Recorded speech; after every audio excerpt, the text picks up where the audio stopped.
오늘 본문 말씀에 보면 회당장이라는 직책이 등장합니다. 그 직책에 있는 회당장의 이름이 야이로입니다. 회당장은 말 그대로 그 당시 회당의 전체적인 것을 관리하는 책임자였습니다. 회당에서는 주로 예배를 드렸지요. 그러니까 회당에서 예배를 드릴 때 성경 봉독자가 누군지, 기도를 누구로 할 것인지, 설교를 누구로 할 것인지 그 모든 것을 결정하는 권한과 책임이 있는 사람이 회당장이었습니다. 그리고 회당이면 그 관리하고 청소하는, 우리로 말하면 그 직업, 많은 사람들이 있었겠죠. 그 모든 회당에서 일하는 사람들을 총관리하는 책임자가 회당장이었습니다. 예배를 관리하고 그 많은 회당의 모든 것을 관리하는 사람. 아마 여러분들이 이런 생각할 겁니다. 목사님, 원래 그 역할을 하는 사람이 제사장 아닙니까? 맞습니다. 원래 회당의 이 모든 예배를 관리하고 집례하고 모든 회당을 관리하는 책임이 있는 사람이 제사장이었습니다. 그런데 예수님 당시에 제사장들이 워낙에 타락하고 부패했기 때문에 그 제사장이 백성들의 신임을 잃어버리죠. 그래서 제사장이 하던 역할을 대치해서 하던 사람들이 회당장입니다. 회당장의 숫자는 성경에 보면 그렇게 많지 않습니다. 그리고 제사장의 직분을 대치할 정도가 되기 때문에 아주 인격적으로 훌륭하고 하나님을 믿는 신앙이 뛰어나서 사람들에게 존경받는 인물들만 회당장이 될 수가 있었습니다. 그러니까 오늘 본문에 회당장 야이로라는 사람이 등장하죠. 그러니까 이 야이로는 적어도 그 당시에 많은 사람들에게 인격적으로 존경을 받던 사람이다. 그리고 무엇보다 하나님을 참 잘 믿는 신앙으로도 존경받고 인정받는 사람이었다. 이렇게 우리가 알 수 있습니다. 그런데 오늘 본문 말씀에 보면 이 회당장 야이로에게 큰 아픔이 한 가지 있었습니다. 야이로에게는 12살 된 딸아이가 있었는데 큰 병에 걸렸습니다. 죽을 병입니다. 그런데 야이로의 딸이 12살이라는 게 본문에 자세히 보면 나오는데 어떤 병에 걸렸는지는 나오지 않습니다.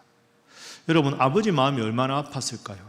12살짜리 그 사랑스러운 딸이 죽을 병에 걸렸는데 백방으로 노력해도 방법이 없습니다. 그래서 이 야이로가 예수님께 찾아옵니다. 제 딸을 좀 고쳐주십시오. 예수님께서 알았다 하고는 야이로의 집에 가시는 중간에 안타깝게도 이 딸이 그만 죽습니다.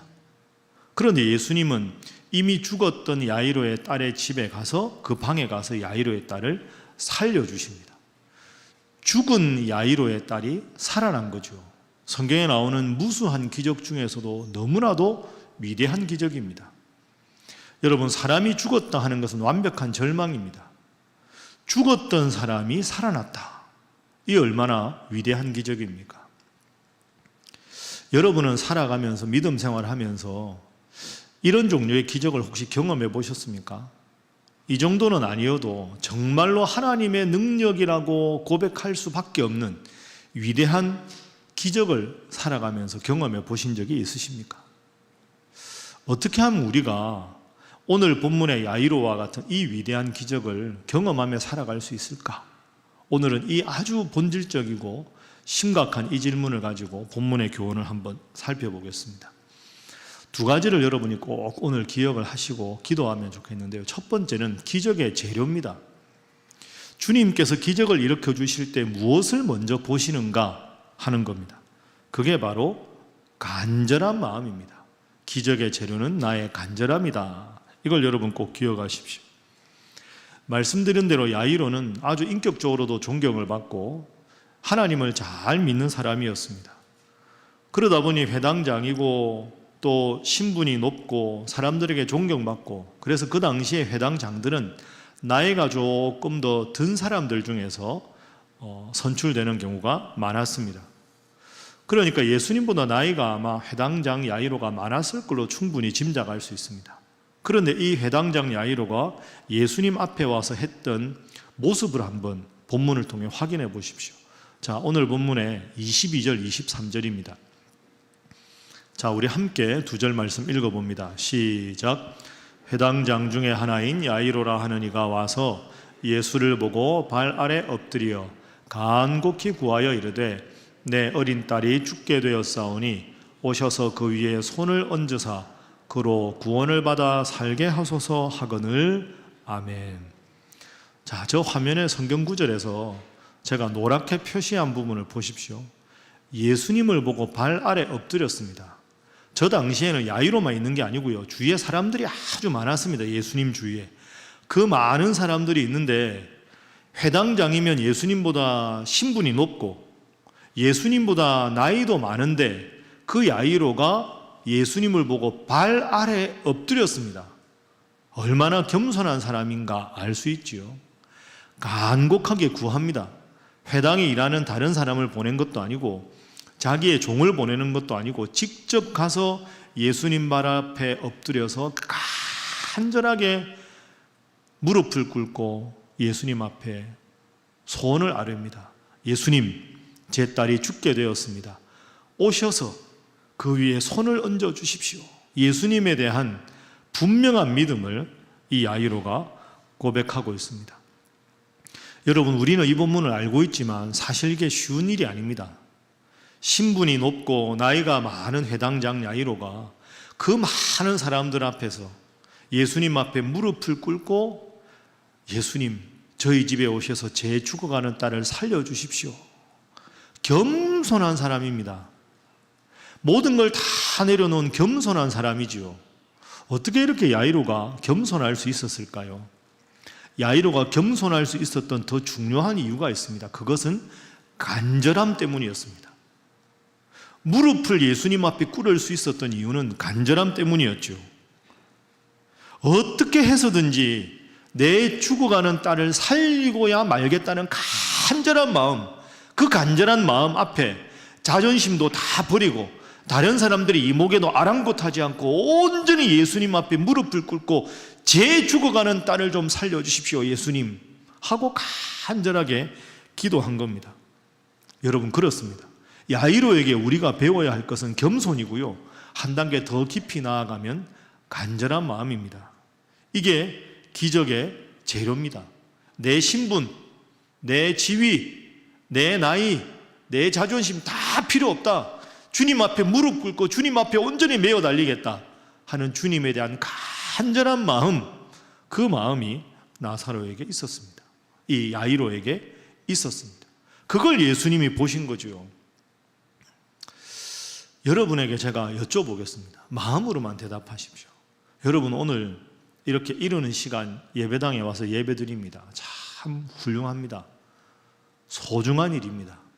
그러나 여러분에게는 이런 야이로와 같은 간절함이 있으십니까? 지금 오늘 예배당에 나올 때 어떤 마음으로 나오셨습니까?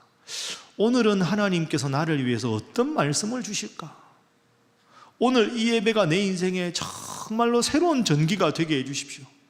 내 인생의 가장 중요한 시간이 예배 시간인 것을 다시 한번 확인하게 해주십시오. 그런 간절한 마음으로 하나님 앞에 나오셨습니까? 아니면 아유, 주일이다, 오늘 할 도 많은데 일찍 예배당에 가서 예배드리고 내 할 일 하자, 그저 주일이면 습관을 좇아서 아무런 간절함도 없이 무감각하게 혹시 그렇게 나오시지는 않았습니까?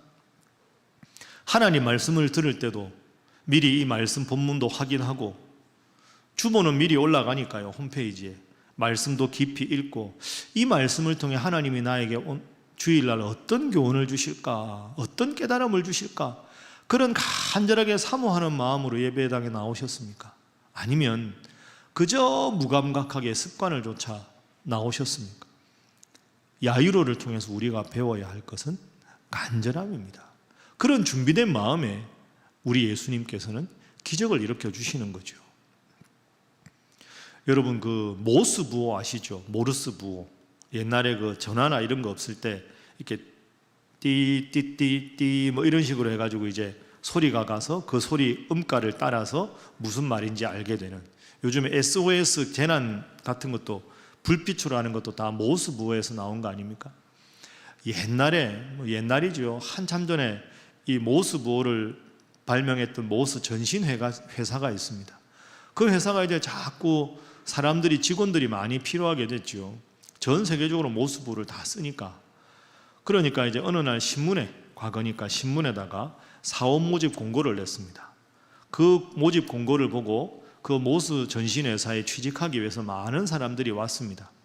그 취업 대기자들이 이렇게 많은 사람들이 와서 기다리는데요, 원래 면접하기 한참 전부터 많은 사람들이 왔어요. 한 청년이 우연히 신문을 보고 이 모스 전신회사에 나도 취업을 해보고 싶다 하고는 도착을 한 거죠. 아니, 도착을 했는데 워낙 사람들이 많이 모여 있었습니다. 어휴, 경쟁률이 이렇게 높은데 내가 취업할 수 있을까? 그런 마음을 가졌습니다. 그런데 면접 예정 시간이 딱 정해져 있었는데 그 시간이 지났는데도 문이 열리지 않습니다. 면접관들이 들어오든지 사장이 직접 면접을 하려면 자, 시간 됐으니까 번호표대로 들어오십시오 이래야 될 거 아닙니까? 시간이 30분이 지났는데 아무런 연락이 없습니다. 근데 이 청년이 도착했을 때 이미 많이 있었다 그랬잖아요. 이 청년이 꽤 늦게 왔는데 30분 지나자 불쑥 그 앞에 있는 문을 열고 이 청년만 들어가는 겁니다. 그 사람들이 기다리다가 아니, 저 청년 참 버릇이 없다, 늦게 와놓고 들어오란 말도 없는데 어떻게 혼자 들어가냐, 혼자 불쑥 들어가더라는 거죠. 불쑥 들어가서 한 10분쯤 있다가 그 사장이 나왔습니다. 사장이 나와서 여러분들 기다리게 해서 죄송합니다, 제가 원하는 직원을 뽑았으니까 여러분들 다 집으로 돌아가십시오, 이 청년만 합격자입니다, 이렇게 합격자를 발표를 하더랍니다. 기다리던 사람들이 허탈할 거 아닙니까? 화도 났겠죠. 막 불평을 하는 겁니다. 아니, 사장님, 당신 사장님이라는데 어떻게 이럴 수가 있습니까? 면접은 순서대로 하는 게 맞지. 저 청년이 우리보다 훨씬 늦게 왔는데 벌써 이 청년이 늦게 왔는데 빨리 들어가서 면접하고 이 청년만 직원으로 채용한다면 우리는 뭐가 됩니까? 왜 우리에게는 기회도 주시지 않습니까? 막 불평을 많은 사람들이 쏟아냈습니다. 그런데 그 사장이 이렇게 말합니다. 여러분들, 저 옆에 게시판 보십시오. 저 게시판에 제가 정확하게 30분 전부터 모스 부호로 들어오십시오, 저기 있는 저 문으로 들어오십시오라는 모스 신호를 끊임없이 보냈습니다. 그 신호의 말을 이해하고 들어온 청년은 저 청년밖에 없었습니다. 일찍 온 게 중요한 게 아닙니다. 최소한 모스 전신회사에 입사를 하고 싶다면 모스 전신회사에서 모스 부호 정도의 기본적인 것은 알아두는 것이 여러분이 마땅한 자세입니다. 여러분은 이 회사에 취직할 수 있는 준비가 되지 않았습니다. 유일하게 준비한 한 청년을 우리가 뽑았으니 여러분들은 다 돌아가십시오, 이렇게 말을 했다는 거죠. 여러분, 이 사장의 태도가 일리 있지 않습니까? 모스 전신회사에 취직을 하고 싶으면 그 부호가 무엇을 뜻하는지 기본적인 건 알아두었어야죠. 그런 의미에서 그 청년은 잘 준비된 청년이었습니다. 내가 저 모스 전신회사에 언젠가 구인 모집 광고가 나면 반드시 저 회사에 입사하고 싶다, 입사하고 싶기 때문에 기본적인 것을 내가 부호를 읽을 수 있는 능력을 구비하겠다, 그것이 준비된 청년이었기 때문에 입사할 수가 있었던 겁니다. 관심입니다. 열정이지요. 오늘 본문으로 말하면 간절한 마음입니다. 여러분은 어떠십니까? 다시 한번 제가 여러분에게 진지하게 묻습니다. 여러분은 예배당에 나올 때 어떤 마음으로 나오십니까? 간절함이 있으십니까? 말씀을 들을 때 간절함이 있으십니까? 기도할 때 저 기도가 나의 기도라고 아멘으로 응답하는 그런 간절함이 있으십니까? 저는 오늘도 주일 예배 설교를 3번 합니다. 제가 이 밑에서 뭐라고 기도할까요? 하나님, 첫 번째 설교하든 두 번째 설교하든 세 번째 설교하든 이 설교가 제 인생의 마지막이라는 자음을 저에게 주셔서 그 마음으로 설교하게 해주십시오. 저는 꼭 그 기도합니다. 제가 설교가 익숙해졌다고, 지금까지 수천 번 이상 설교를 했다고 대충 준비하면 하나님 앞에 목사가 기본적으로 자격이 없는 것 아니겠습니까? 여러분도 마찬가지 아니겠습니까? 일주일에 1시간 예배 드리는 걸로 신앙생활 잘하기가 힘들지 않습니까? 그런데 일주일에 한 번 예배 드리는 이 순간에 우리가 간절함을 잃어버린다면 하나님 보시기에 우리가 얼마나 죄송한 모습인가. 여러분, 야이로는 신분, 지위, 나이 다 버리고 무릎 꿇고 주님 앞에 발 앞에서 제 죽어가는 딸을 살려주십시오, 간절한 마음이 있었습니다. 이 간절한 마음이 예수님의 기적의 재료가 되었고 기적의 불쏘시개가 되었습니다. 자, 여러분, 제가 성경 구절 하나 읽어드릴 테니까 이번 주는 꼭 기억하십시오.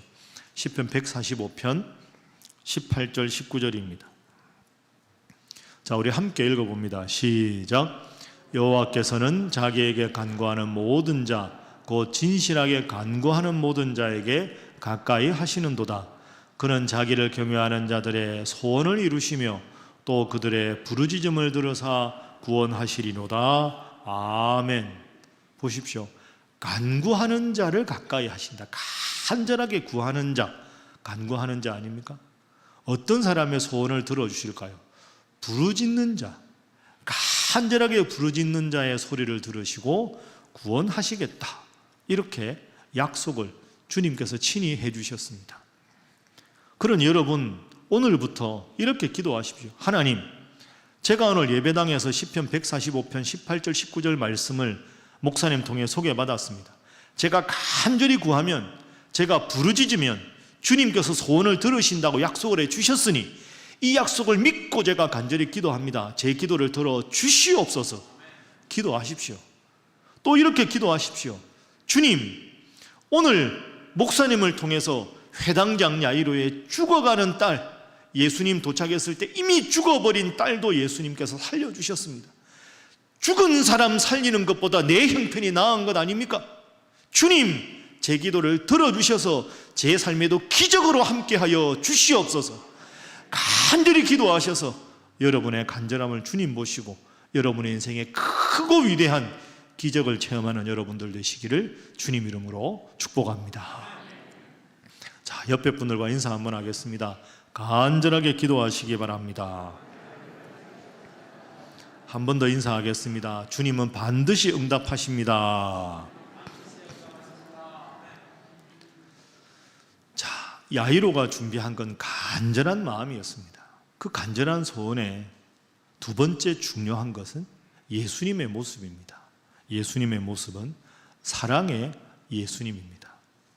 그 예수님의 사랑, 그 사랑의 능력으로 예수님께서는 기적을 일으켜 주셨습니다. 회당장 야이로가 무릎을 꿇고 제 죽어가는 딸을 살려주십시오 하니까 예수님께서 그래, 당신 집으로 갑시다 하고 가십니다. 근데 가는 중에 참 안타까운 일이 벌어졌습니다. 35절 화면으로 보십시오. 아직 예수님께서 말씀하실 때 회당장의 집에서 사람들이 옵니다. 하인들이겠죠. 회당장에게 말합니다. 회당장이시여, 당신의 딸이 안타깝게도 죽었습니다. 이제 더 이상 예수님 괴롭게 하지 마십시오. 이 말은 집에 올 필요가 없습니다. 이미 죽어버렸습니다. 참 이 아버지 마음이 어땠을까요? 12살짜리 그 눈에 넣어도 아프지 않은 사랑스러운 딸이 죽었다는 소식을 들었을 때 얼마나 마음이 찢어지겠습니까? 길바닥에 털썩 주저앉아서 펑펑 울지 않았을까, 이런 생각합니다. 그런데 그 소식을 들은 예수님의 모습이 중요합니다. 자, 36절 보십시오. 36절 먼저 읽습니다. 시작. 예수께서 그 하는 말을 곁에서 들으시고 회당장에게 이르시되 두려워하지 말고 믿기만 하라 하시고, 아멘. 따라합니다. 두려워하지 말고 믿기만 하라. 무엇을 믿기만 하라는 걸까요?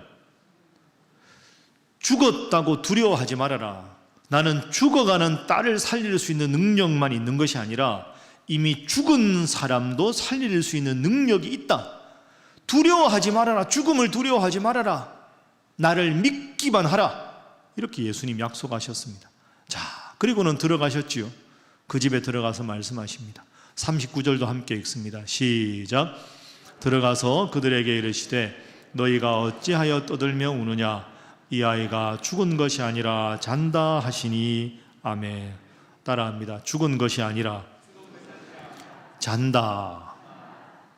여러분, 객관적으로는 이 야이로의 딸은 죽은 겁니다. 죽은 척 하는 게 아니고요, 자는 게 아닙니다. 의학적으로는 이미 죽었습니다. 숨이 끊어졌습니다. 그런데 예수님은 죽은 것이 아니라 잔다 이렇게 말씀하셨습니다. 이게 무슨 뜻일까요?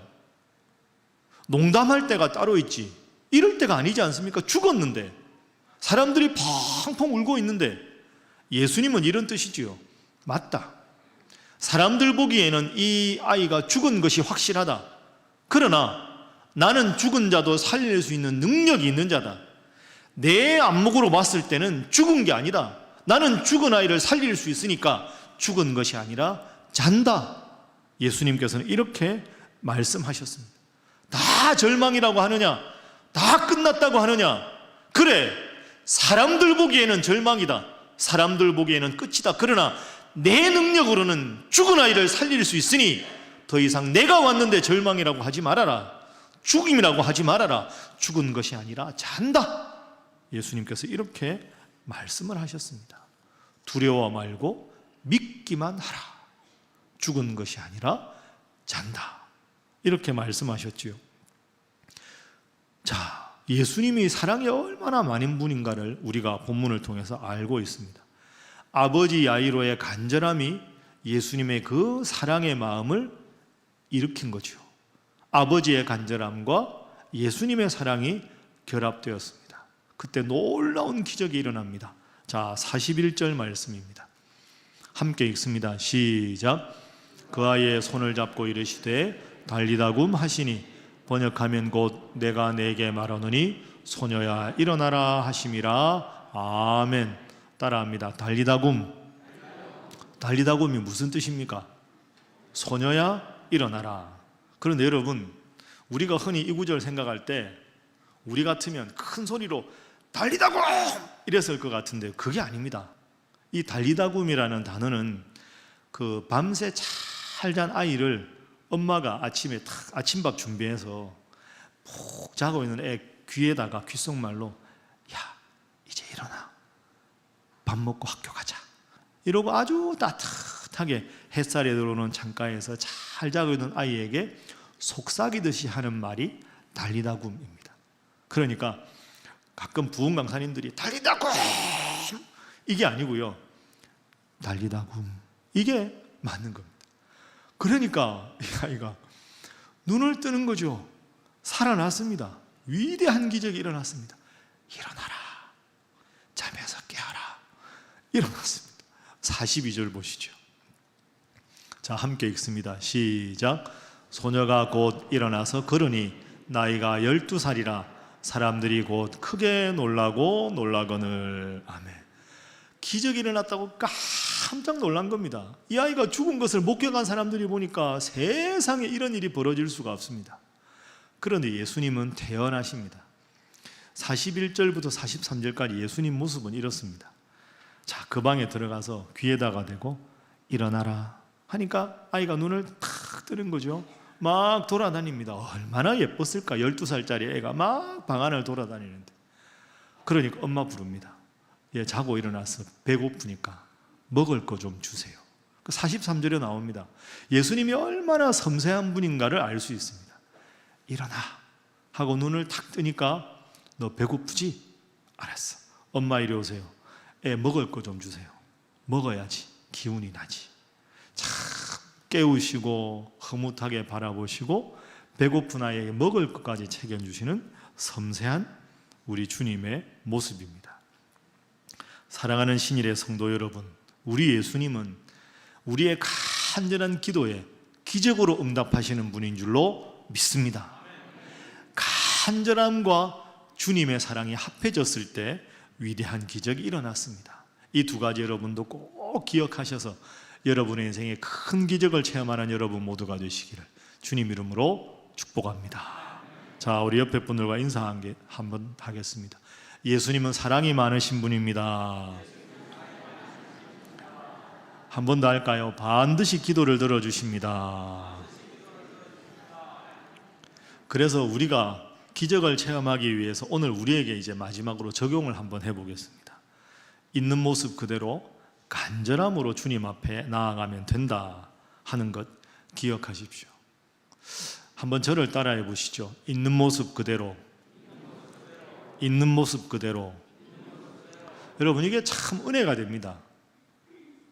여러분, 야이로가 예수님한테 오늘 가서 딸 살려달라고 말씀을 드렸는데, 부탁을 드렸는데, 야이로가 위대한 고백이 없습니다. 예를 들어서, 예수님, 당신은 죽어가는 아이도 살리는 분이 있는 줄 믿습니다. 당신은 하나님의 아들이신 줄 믿습니다. 당신은 세상을 구원할 메시아인 줄 믿습니다.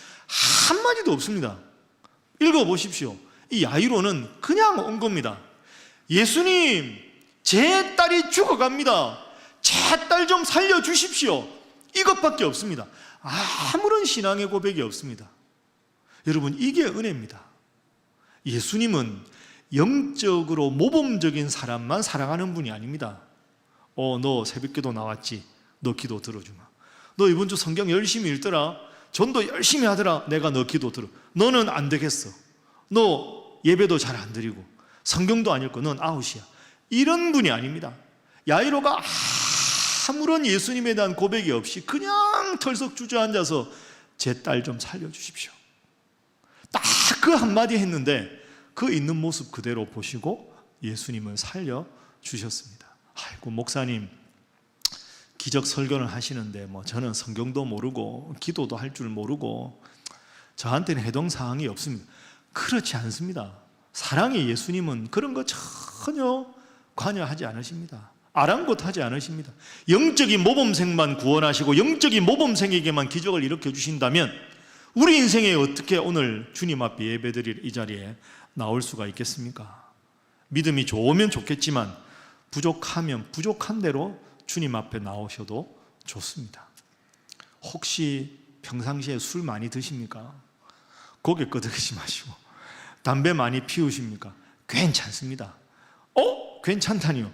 계속 그렇게 살아가라는 게 아니라 나는 이래서 자격이 없고 저래서 자격이 없고 이래서 자격이 없고 전혀 그렇지 않습니다. 말씀 듣다가 은혜 받으면 가랑비에 옷 젖듯이 내 삶은 하나님께서 변화시켜 주시는 거죠. 여러분, 있는 모습 그대로 주님 앞에 나오셔서 부족하면 부족한 대로 그냥 소박하게 투박하게 주님, 저한테 이런 소원이 있습니다. 제가 참 죄인인데 뻔뻔하지만 이 기도는 꼭 들어주십시오.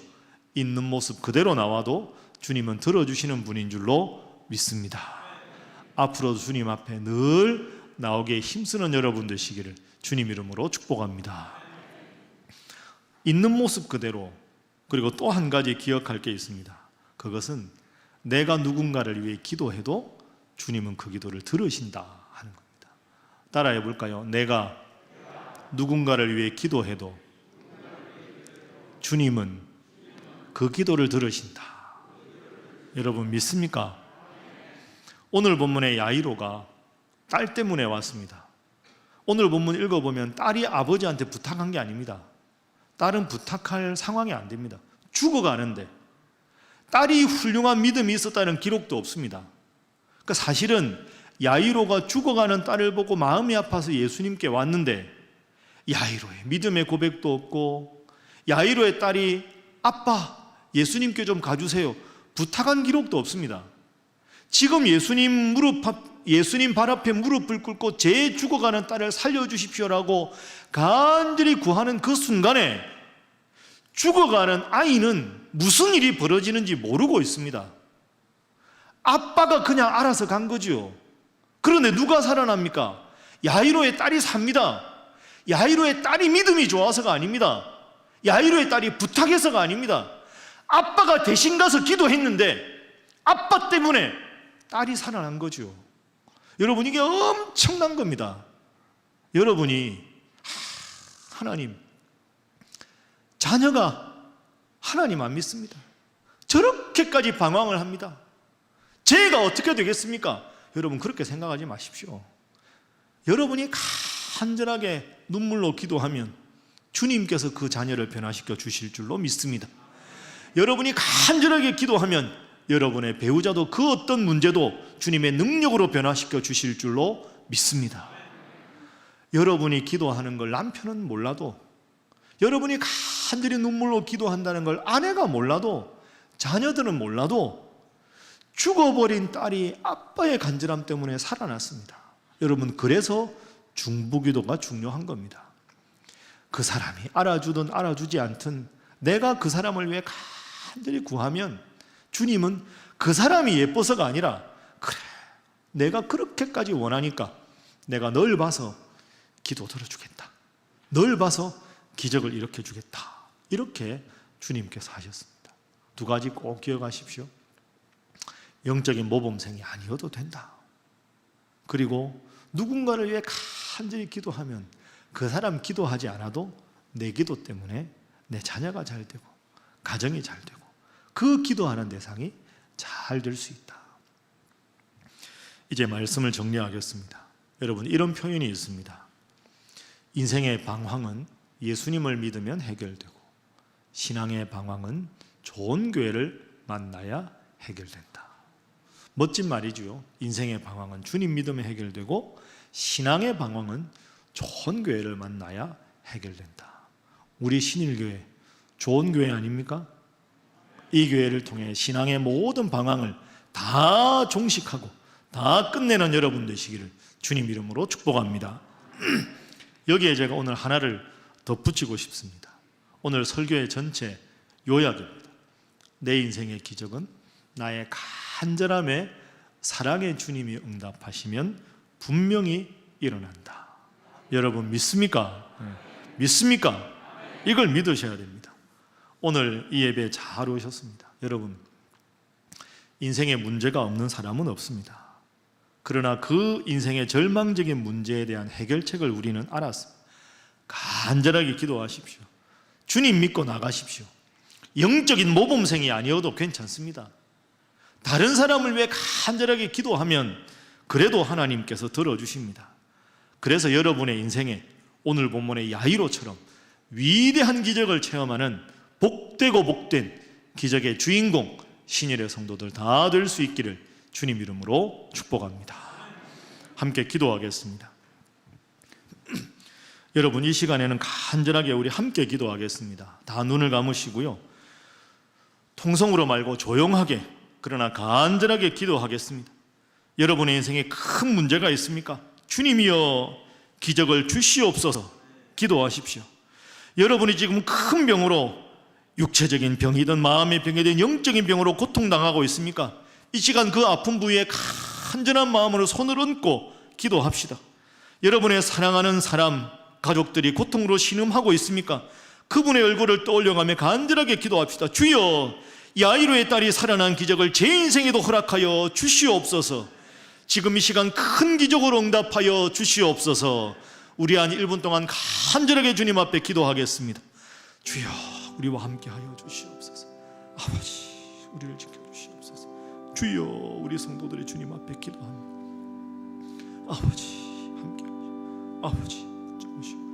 주여, 이 순간에 주님이여 간절히 기도하는 제목 들어주시옵소서.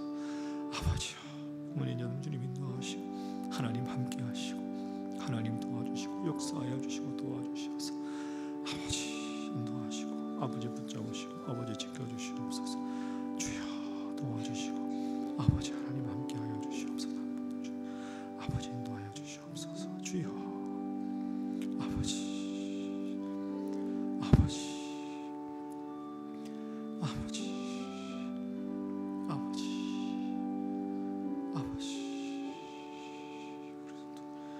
주여 아버지, 주여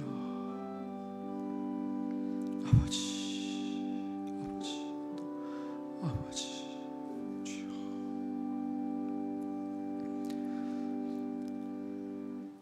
사랑의 주님, 그저 죽어가는 딸을 위해서 온 아버지의 그 간절함만을 보시고 죽음에서 살려주신 주님을 찬양합니다.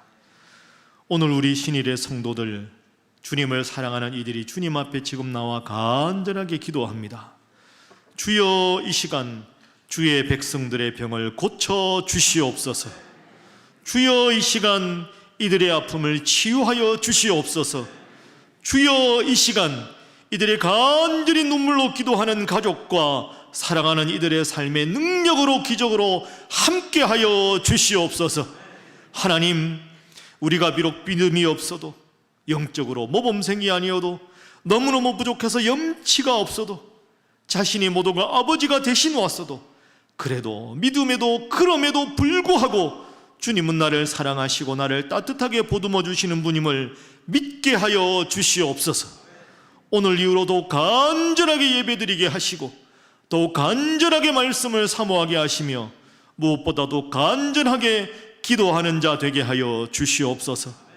주님, 저희로 하여금 기적의 주인공이 되게 하여 주시옵소서. 또한 변함없이 오늘도 우리를 사랑하시는 주님의 그 크신 사랑을 늘 기억하며 살게 하여 주옵소서. 때로 우리 인생의 태산을 넘어 함곡에 가는 어려움이 있을지라도 주님께서 나와 함께 하심을 믿고 빛 가운데 걸어가는 저희들 되게 하여 주시옵소서. 간절한 기도로 날마다 주님의 기적을 체험하는 복된 성도들, 우리 신일의 성도들 되게 하여 주시옵소서. 주여 역사하여 주옵소서. 주여 함께하여 주시옵소서. 믿고 감사하며 예수님의 이름으로 간절히 축복하며 기도하옵나이다. 아멘.